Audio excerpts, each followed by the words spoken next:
Hi everybody. So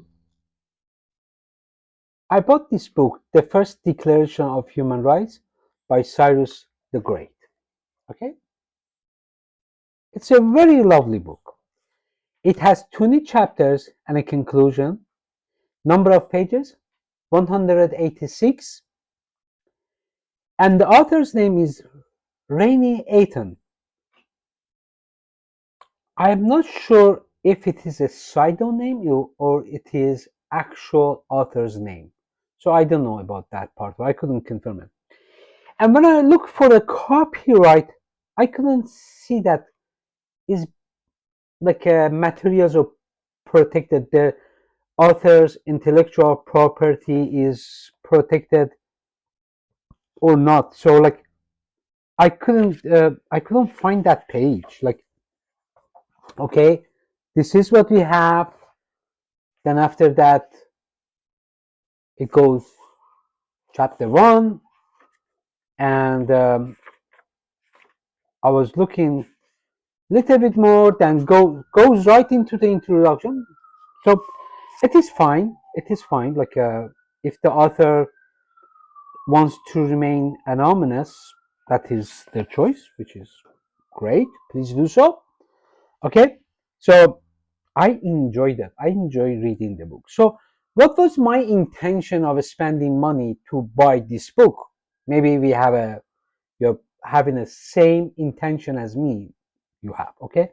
I intend to buy this book. I wanted to learn about Cyrus the Great's first declaration of human rights and how it impacted his time and future generation. This is the story of this book summary. I'm doing a book summary here. Who was Cyrus the Great? I don't want to go through like his mom name X, his dad XY, and just go through this detail, but very succinct, like very short and sweet. Cyrus the Great, founder of Iran Zamin, founder of the first declaration of human rights.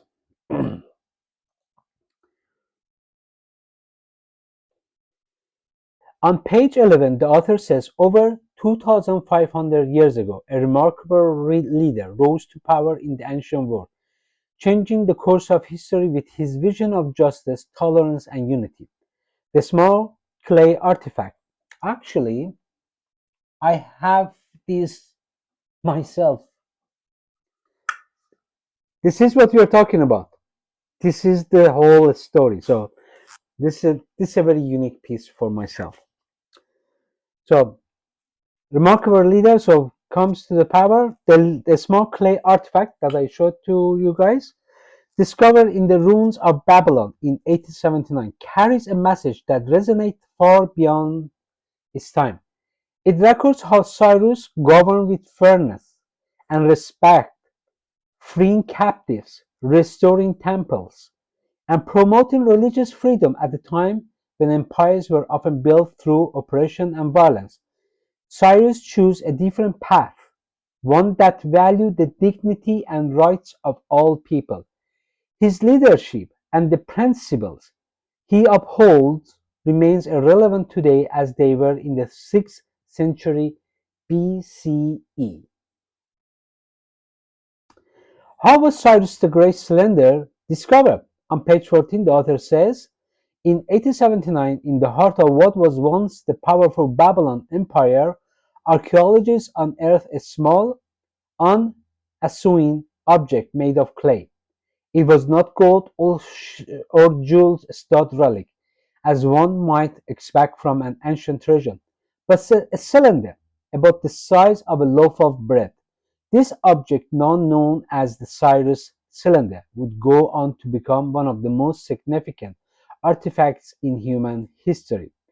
How did he impact with his first declaration of human rights? On page 18, the author says, many rulers believed that their power came from their ability to dominate and control others. That's really key point in political philosophers. If you have a study like Machiavelli, some people say Machiavelli have read Cyrus the Great's materials, and he put his own tone. So comes here, They ruled through fear, imposing their will without regard for their subjects' rights or well-being. Cyrus, however, took a different approach. He believed that a strong and a stable empire would be built on the foundation of respect, fairness, and freedom. By allowing people to practice their own religion, speak their own languages, and live according to their own traditions, he created a sense of unity and loyalty among the diverse population of his empire. The idea expressed in the Cyrus Calendar have been compared to the modern documents like the Universal Declaration of Human Rights, which outlines the basic rights and freedom to which all peoples are entitled. How does Cyrus the Great, the first Declaration of Human Rights, impact on contemporary times? On page 19, the author says, what makes the Cyrus Cylinder so powerful is that its message is timeless. In a world where conflicts often arise from differences in religion, culture, or ethnicity, the Cylinder reminds us that unity can be achieved through respect and understanding. It shows us that leadership is not about dominating, but about creating a society where all people can live with dignity and freedom. The Cylinder also teaches us the importance of preserving and respecting history. Cyrus the Great as a nation-state builder. That's a very key point. That's like at the time when other rulers were just trying to expand land. But that's not what Cyrus the Great is looking. That's a really difference. What Cyrus the Great is looking for to bring people together. Cyrus the Great is not looking for wealth. Cyrus the Great is trying to eradicate injustice at his own time and unifying people. That's what he's trying to do. That's his objective. That's his goal. So, on page 24, the author says that Cyrus allowed each region of his empire to maintain its own identity. This policy of inclusion was one of the reasons why the Persian Empire was so successful and lasted for so long. On page 25, the author says Cyrus was himself as he saw himself. My pronunciation was bad. Cyrus saw himself as a servant of the people and a protector of their rights. He understood that his power came from the trust and loyalty of the people he ruled, and he worked to earn that trust by treating them fairly and equally. On page 25, the author says most rulers of the ancient world believed that power came from strength and domination. They ruled through fear, same as Machiavelli, fear, fraud, force, using violence and oppression to control subjects. Cyrus, on the other hand, believed that true power came from the ability to unite people and inspire their loyalty.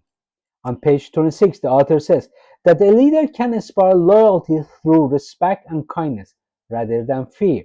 Legacy of the Cyrus Cylinder.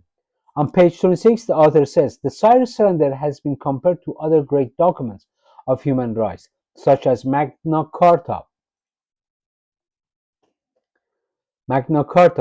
and the Universal Declaration of Human Rights. It reminds us, this is a key point, it reminds us that the principle of freedom, justice, and equality are not new ideas. They have been part of human history for thousands of years. That's true. Cyrus the Great, admired by the Greeks. On page 168, the author says Greek historians such as Herodotus and Xenophon wrote about Cyrus with admiration. Xenophon's work describes Cyrus as an ideal ruler who governed with wisdom and kindness. These writings help spread Cyrus' reputation as a just and compassionate leader. These are the key points. On page 170, the author asserts leaders like Mahatma Gandhi and Martin Luther King Jr.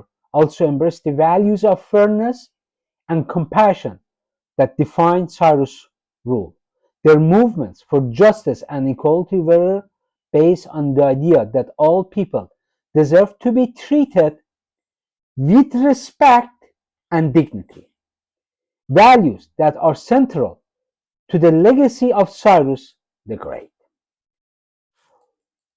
What was the Cyrus the Great's message to humankind?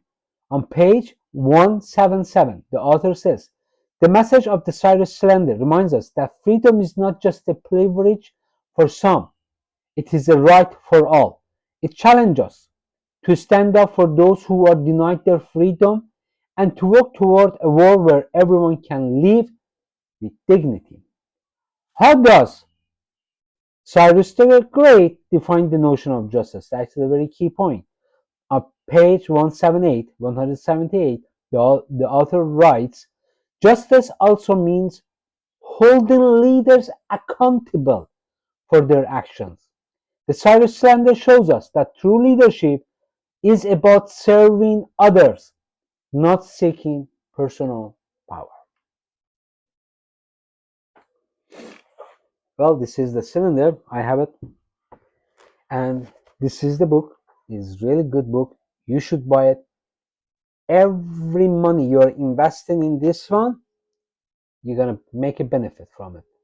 The knowledge you're going to acquire from this is really great. Cheers.